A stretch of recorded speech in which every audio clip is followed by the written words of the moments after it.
So my name's Alan Rose, and I established a company, Corrdesa. What we do, we've been developing tools and workflow and data to enable corrosion prediction using computational techniques. We do a lot of federal work. We do work for the Air Force and the Navy, looking at how to help them with material selection and sustainment, what materials to use, what materials not to use, so that you don't get accelerated corrosion from galvanic effects. 80% of galvanic corrosion events can lead to structural failures. So that's like $2.5 trillion worldwide, $250 billion in the US, and then when it comes down to the DoD, that's like $22 to $25 billion. That's how much corrosion costs and the maintenance towards that. So just with the Naval Air Fleet, who we work with, that's $6.5 billion. And about a third of that can probably be prevented right from the get-go by better design and material selection. We use our own code as a kind of a 1D level, and then we use the Siemens software for a 3D deep dive.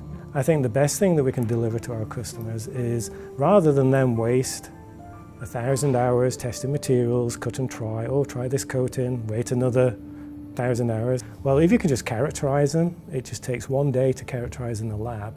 And then if you combine that with the corrosion modeling capability, you can then, it only takes a few minutes to run some of these models.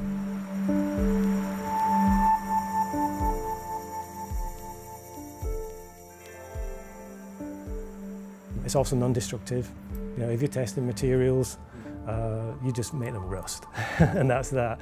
But with computer simulation, you can just do it again and again. And why I picked SimCenter STAR-CCM Plus, because of the multi-physics capability, I can on the fly calculate electrolyte thickness, on the fly choose the correct polarization, material data, and then on the fly calculate corrosion rate distribution.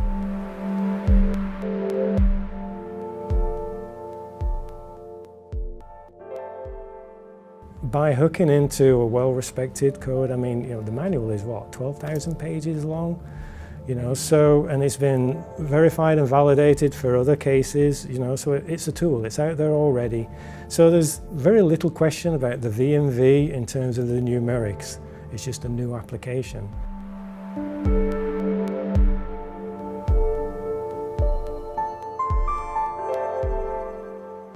We've shown, for instance, an incorrect material choice in the fixing of a part on an F-18. And with a simulation, you can show that an alternative material is much, much better. Although that material itself is more expensive, it just virtually eradicates corrosion.